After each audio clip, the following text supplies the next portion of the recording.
America Meditating Radio Show, we collect wisdom, inspire each other, and empower hearts 24/7. Hi, I'm Sister Jenna. Join me and guest on Blog Talk Radio as we amplify stories that compel us to be more for ourselves and everyone else around us.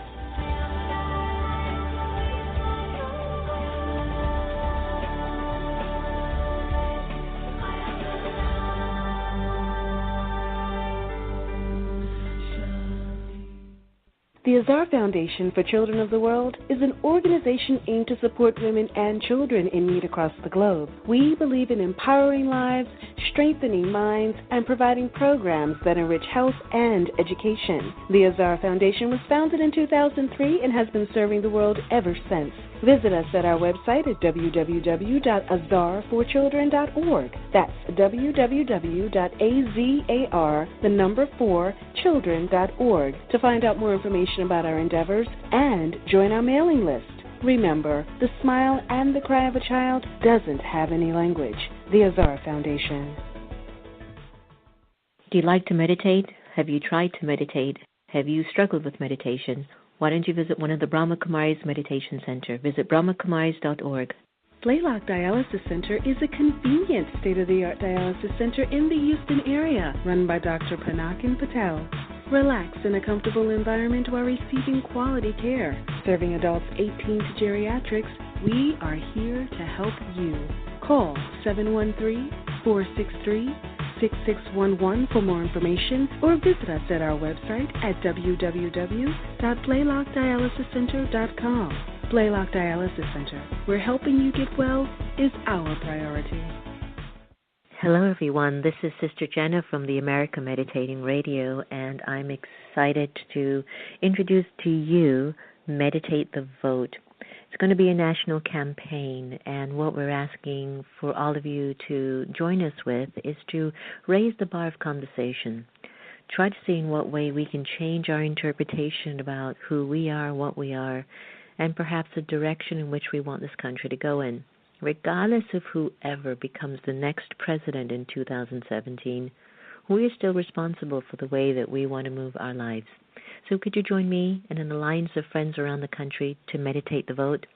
Go to americameditating.org, press on Events, Meditate the Vote, and you'll be able to get a whole bunch of information. So join us, because I, Sister Jenna, meditate the vote.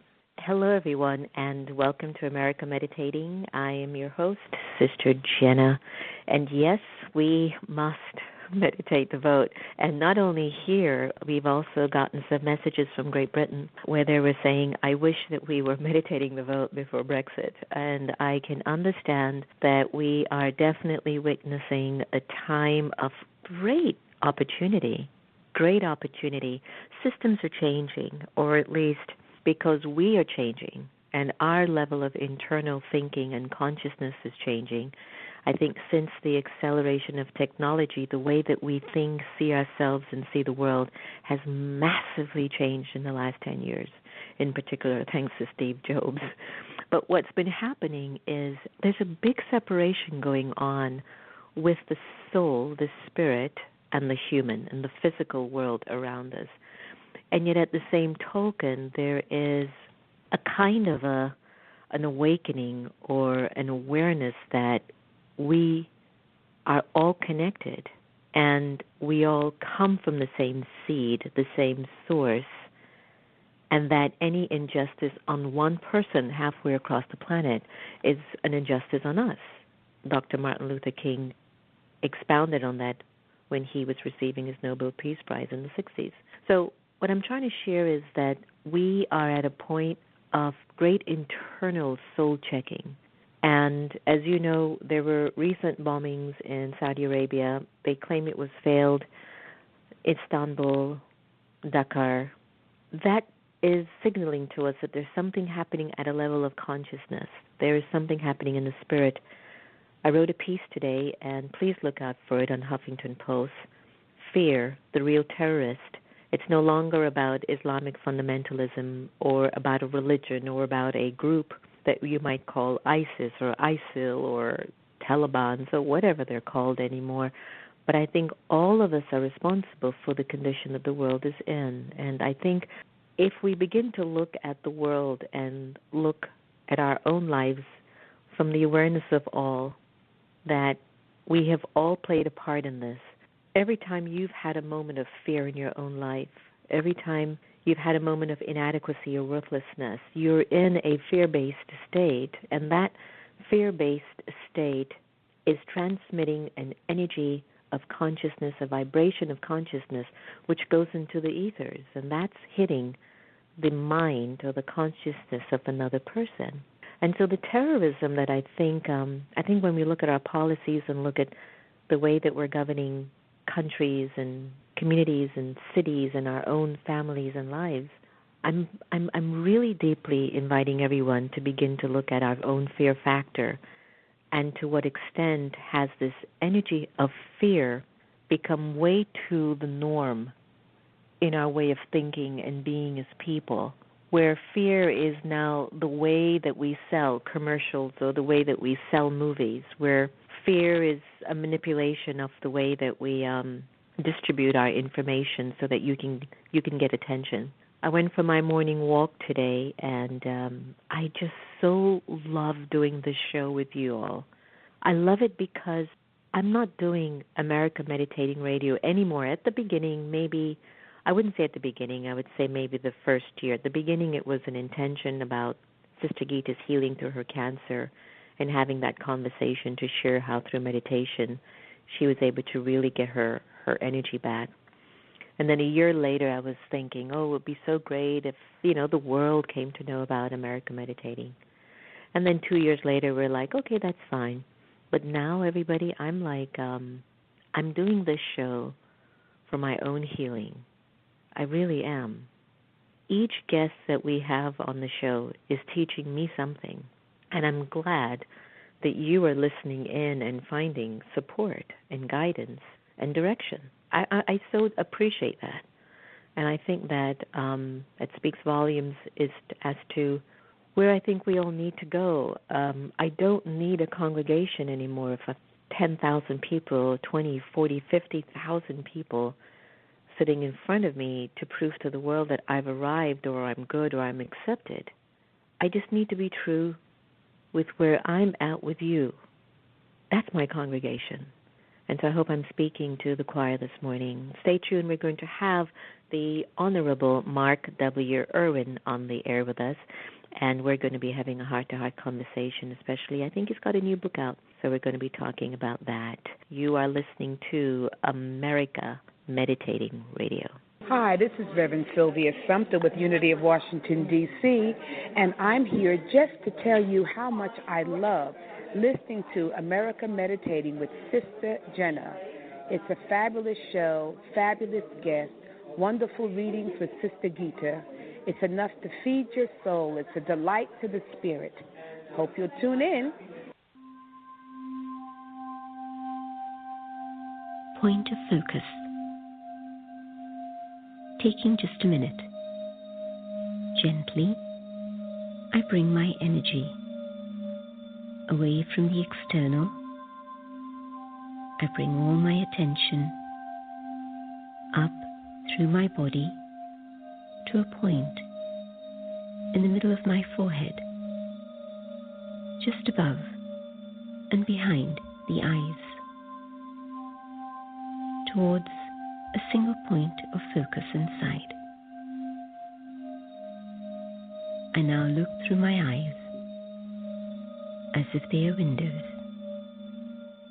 I am a still point of awareness looking through the eyes to the world out there. I am the still point, silent and powerful.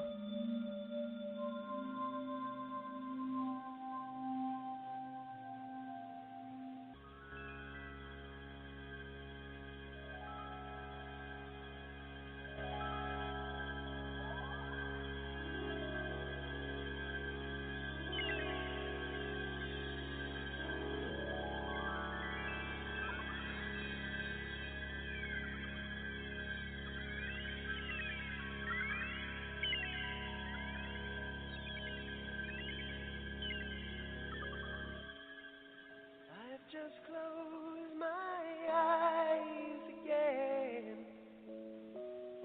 Climbed aboard the Dreamweaver train. Trying to take away my worries of today and leave tomorrow behind.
Welcome back. That was Gary White, Dreamweaver, an old-time favorite and one of our very dear friends. And hope you enjoyed the meditation by Sister Jenty on point of focus and how important it is for us now to be more focused about ourselves and our own lives. The American Meditating Radio Show is very proud to welcome Mark W. Erwin. Mark is the President of Erwin Capital, Inc., board member of the Council of American Ambassadors and a former United States ambassador.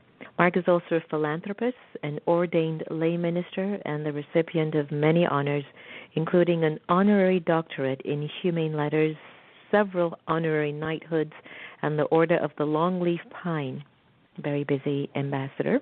He has served innumerable civic, charitable, cultural, and educational organizations, and throughout his journey, Mark has mentored hundreds of people, both young and old, and has collected life-changing lessons that brought him from a 16-year-old in a jail cell, to a multimillionaire before he was 40. He has authored several books, including his new release entitled The Powers, 12 Principles to Transform Your Life from Ordinary to Extraordinary. Today we're very, very honored to welcome Mark Erwin to the air. Hello, Mark. Good morning. How are you? Great. Good morning to you, too. You've been busy since you were 16. I sure have. You sure have. It's amazing, the journey of life, isn't it? It's like you sometimes find that your greatest learning experiences are always etched in when you look back and see how far you've journeyed. Isn't that amazing? And yet we're constantly reminded, be present. It's such an intricate mystery, wouldn't you say? We have to live in the present, but and it is an interesting dichotomy that we live in the present, but we have to have a vision for the future. Right, that too. Right. Mark, in your memoir, An Unlikely Journey, you share your story of overcoming early disaster, to your life filled with adventure and success. Tell our listeners a little bit about your story and how this led you to turn your life around to later serve the Clinton administration in 2 presidentially appointed positions and with, all the accomplishments. Give us a little bit of an update on Mark.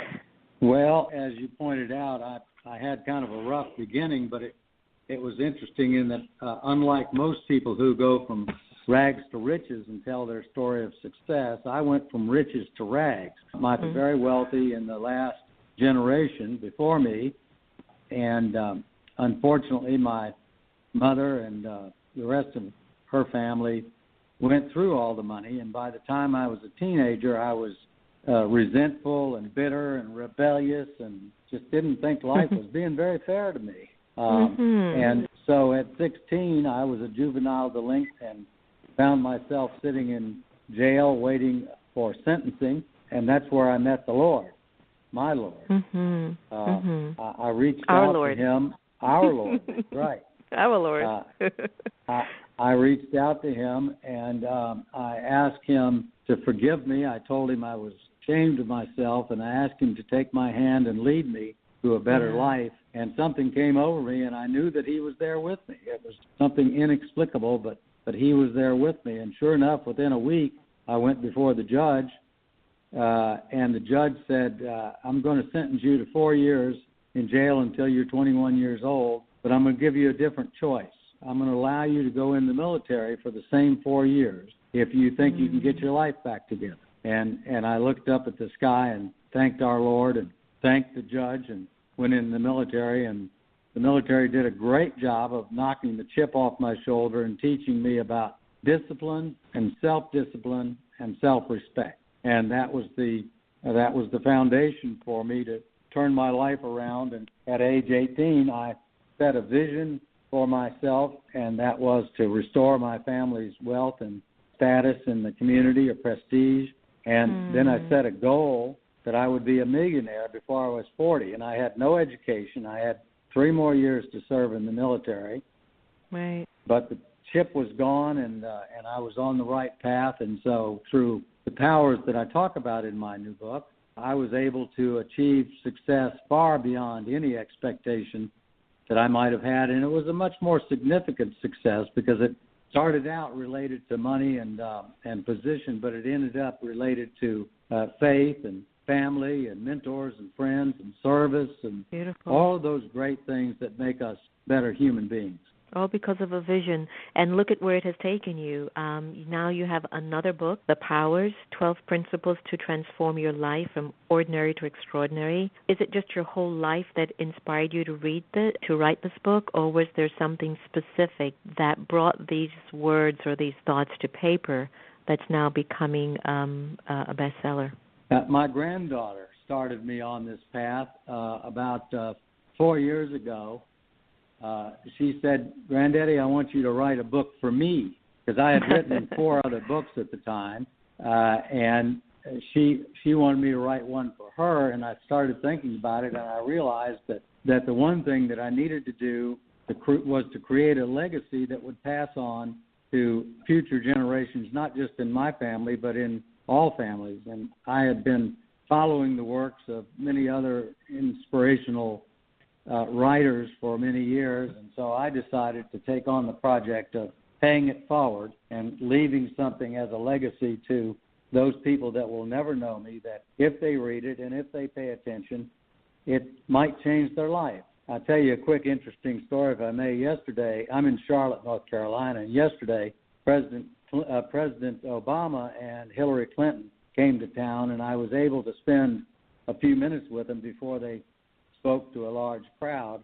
I gave them each a copy of this book, and Hillary and Barack Obama were both happy to get it. And I said, now read the subtitle, 12 Principles to Transform Your Life from Ordinary to Extraordinary. I said, I still think there's time for you two. And they, I have that kind of relationship, fortunately. And they laughed, and Barack Obama said, "This is the book I've been looking for all my life." Isn't that a great moment? I love that story. Oh, that's beautiful, priceless. That's priceless. So what's in the book? Tell me, what are some of the steps that you are sharing with us that we could make our lives a lot more extraordinary? I'm in the backyard of the White House, and I still haven't met Obama, so I need to find out what you're doing so I can meet with him and teach him how to meditate so that he could feel extraordinary. So what's in the book? I believe he's given you the National Service Award for Community Service, which I was very pleased to see. That's terrific. I've been reading up on you, and I'm very impressed with what you do. Meditating is so important, and it can change the world. It does change the world. But the powers that I talk about, the first one is the power of you, and it's understanding who you are. And most people don't take a moment of their time to try to understand themselves and what their strengths and what their weaknesses are. And so I start out trying to make people understand that in order to be whatever it is you want to be, you first must know you. You must know your strengths, your weaknesses, the areas you need to improve, the areas that are just natural to you that you can capitalize on with almost no effort. And then I move into the power of the brain. And the brain, as you know, is just an incredible organ. It's the most complex thing on the face of the earth, and there's no question it was created by a God, our God, because it could not have been created by anything other than an incredible, omnipotent, omniscient force of the universe. So understanding that even the average person has just incredible resource sitting on their shoulders encourages people to try to develop that resource more and more. And nobody has ever reached the full potential of the brain. So, but then the most important thing once you get control of yourself and your self-discipline and so on is to move to a vision for your future. What do you want to become? And meditation is the key to that. It's finding that silent place where you can talk to yourself in depth without any distractions and start thinking about who do I want to be? What do I want to be? What do I want to look like 20, 30, 40 years from now? And then moving from there, once you have found a vision, and you clearly found your vision a long time ago, and you've been on track and you're doing great work as a result of it. But then you have to move to the power of goals, and goals are the shorter term step to achieving your vision. And the goals can be like my first one was, which was a 22-year goal, which I was able to achieve in 18 years, and that was to become a millionaire before I was 40. But in order to achieve that goal, I had to go through many, many other smaller steps, like getting an education and learning how to not spend the money that I brought in order to have a brighter future, and all those kinds of things that self-discipline brings you. One of my favorite powers is the power of faith, and I think it's absolutely necessary that we believe in a power greater than us. And as you know, that power greater than us goes by 1,000 names around the world. We call it God, but it doesn't matter what that power is. The fact of the matter is we are not alone in this world, and we have a power that is incredible compared to our own little minute power. Right. Can I ask you a question? Were there ever any moments when it seemed that you were wavering? You know, like you set your goals, you hold your vision, and there are always going to be obstacles when you're trying to break through an older level of consciousness. When you're trying to expand your capacity, you have to be tested. But when you're young, you know, in your 20s or in your 30s, even when you're getting in your 40s, you know, there are moments when, were there ever any moments for you when you felt like, I don't know what to do next? And if so, what did you do to move beyond that? Was it just through faith, or was it through something else or something in addition to that? Well, there weren't hundreds of times. There were probably thousands of times that I failed at things I attempted, many, many times where I was discouraged and in despair and just didn't understand what was happening, why it was happening to me. That still happens. I'm 72 years old and still happens to this day. But in the power of persistence, I talk about failure. And the fact is that you can't be persistent unless you've experienced failure. And because persistence is coming back after failure. It's not giving up. It's not quitting. And I can't tell you how many times that I failed on my way to success. Little failures, big failures, lots of different things that happened that I could have sat there and kicked myself and gotten into a rut. But with the determination and persistence to move forward and forgive myself, but then work at making myself somewhat better, hopefully, I've been able to overcome those failures. And like I say, even to this day, I have doubts, and I have to go into my own meditation place, get alone, and start working on myself again and reaching out to our higher power, and trying to get the strength again to get back up. So it's incredibly important to understand failure. Inspiring, Mark. Very, very inspiring. I remembered Oprah Winfrey was addressing Stanford business students. I believe it was School of Business or Media. I can't remember. And one of the things that she said in that address was failure basically is a sign or a signal reminding you that you might have just missed something. And so to kind of recognize what you might have missed, then pick that up, and then keep going. And I really love that. We're this unfolding work in progress towards extraordinary. And so I think that when we can keep pushing forward, especially through those walls that we bump into, nobody feels the satisfaction of that better than us, when you're really pushing through those walls and then you go, wow, I can't believe that happened or I went through that. Mark, what would be the main takeaway that you would love for the readers to have from this latest book that you've done, The Powers? One of the greatest powers is the power of mentors and friends. You are who you associate with, and so easy to try to associate with people you feel superior to, and that's never a good thing, especially if you feel superior to them in the field of your ethics and so on.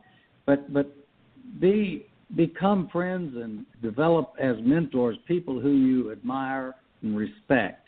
They don't have to be further up the success ladder than you. That's not the point. They just need to have the characteristics that you admire and respect. And one of the things I like to say is that we can't pick our family, but we sure get a chance to pick our friends. So be careful about who you choose as friends.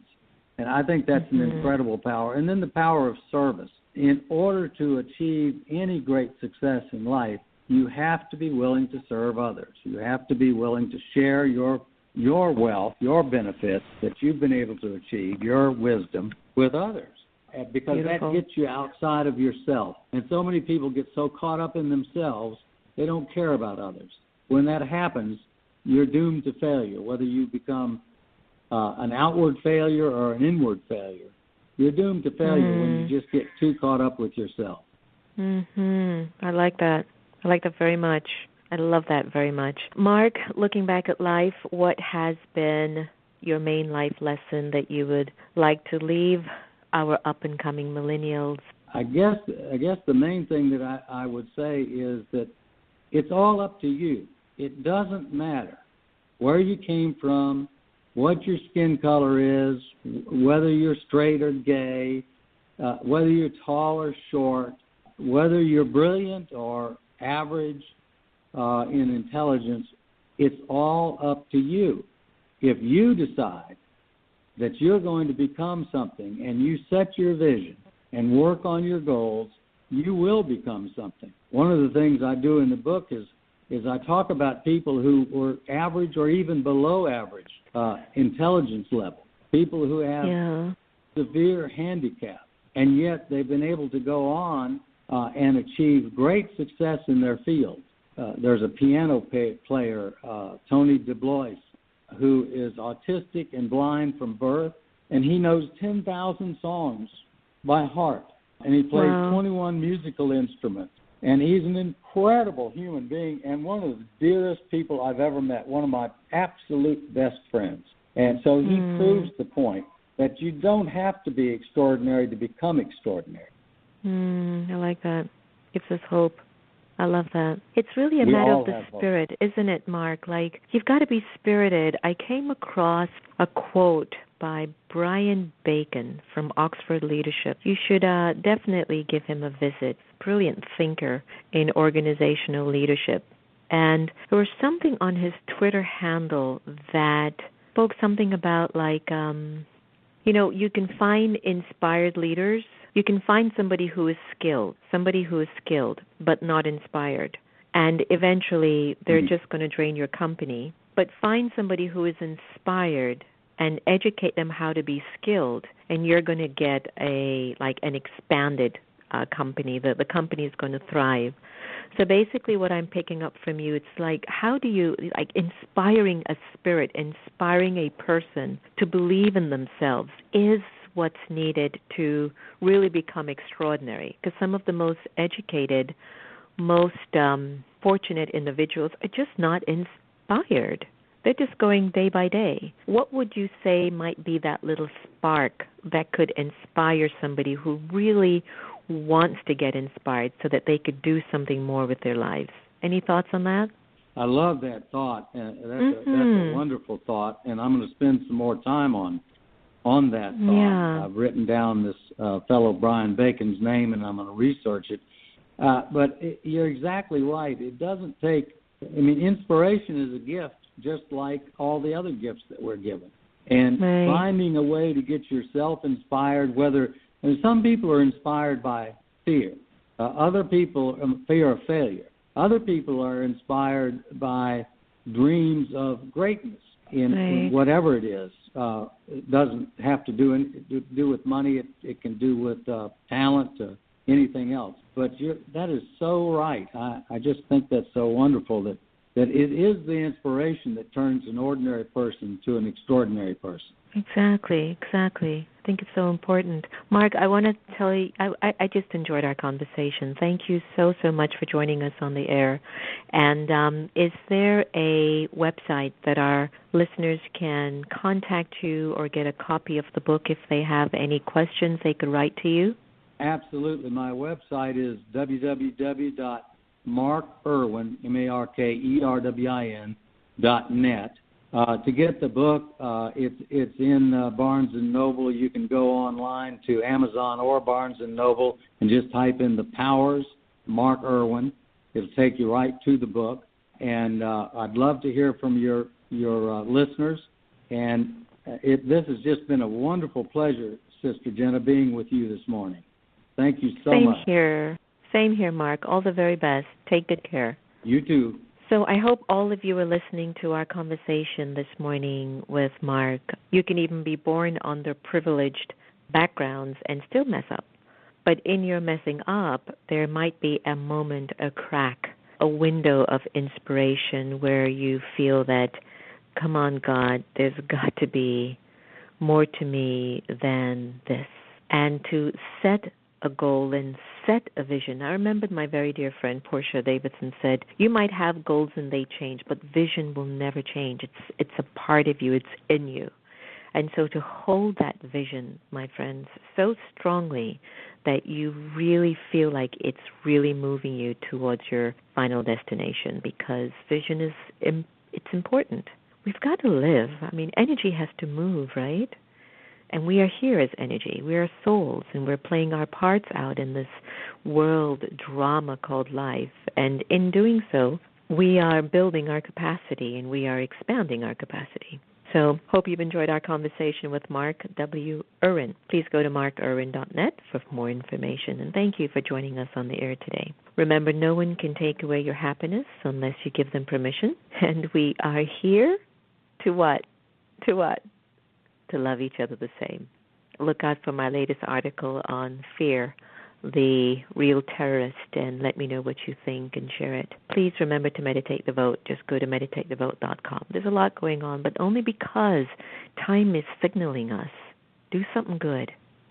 Do something. Don't waste your time. Take care, my friends. Here's Sunrise by Bliss.